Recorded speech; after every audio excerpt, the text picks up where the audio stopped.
जी अस्सलाम वालेकुम जी। मैं Hussain Mudassir Fayaz random food kitchen से। उम्मीद है आप लोग खैरियत से होंगे। आज मैं हाज़िर हूँ आपके साथ बहुत ही बेहतरीन रेसिपी के साथ। आज हम बना रहे हैं इंडियन स्टाइल शादियों वाला ज़ीरा राइस। बनाना बहुत ही आसान है। आए बनाना शुरू करते हैं। एक प्याली ऑयल ले लेंगे, उसमें सफ़ेद ज़ीरा 1 टीस्पून और 4 से 5 काली मिर्चें और 2 से 3 लौंग ये आपने कड़कते हुए ऑयल के अंदर शामिल करने हैं। थोड़ी देर इसको ऑयल में कड़कड़ाना है और साथ ही हम इसके अंदर पानी ऐड कर देंगे। बहुत ही सिंपल रेसिपी है, बहुत ही सिंपल, बहुत ही आसानी से ये बन जाते हैं।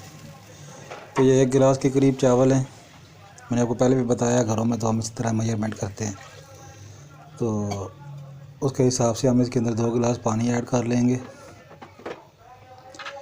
और उसके बाद हम इसके अंदर 1 टीस्पून नमक ऐड करेंगे और आखिर में थोड़ा सा हरा धनिया ऐड करेंगे और इस पानी को अच्छी तरह एक जोश आने देंगे। तो जब अच्छी तरह जोश आ जाएगा तो फिर हम इसके अंदर चावल ऐड करेंगे। 2 से 4 हम इसके अंदर हरी मिर्चें ऐड करेंगे।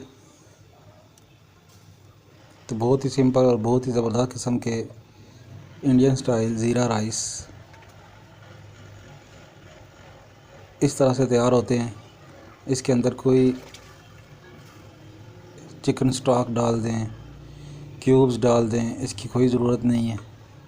ये सिंपल राइस होते हैं और बहुत ही ज़बरदस्त तैयार होते हैं। ये आप आलू गोश्त के साथ, चावलों कौरमा के साथ, शादियों में अक्सर सिंपल राइस बने होते हैं, वो वाले राइस हम तैयार कर रहे हैं। तो जैसे इसका पानी खुश्क हो जाए तो हम इसको कम से कम 10 मिनट का दम लगा देंगे और थोड़ा सा इसके ऊपर फूड कलर ऐड कर देंगे, ज़रा इससे लुक अच्छी आती है। तो ये बहुत ही सिंपल हमारे 10 मिनट के दम के बाद ज़ीरा राइस बिल्कुल वेडिंग स्टाइल तैयार हो चुके हैं, इंडियन स्टाइल। तो बराबर मेहरबानी मेरे चैनल को लाइक, शेयर, सब्सक्राइब कर लें। मिलते हैं नेक्स्ट वीडियो में।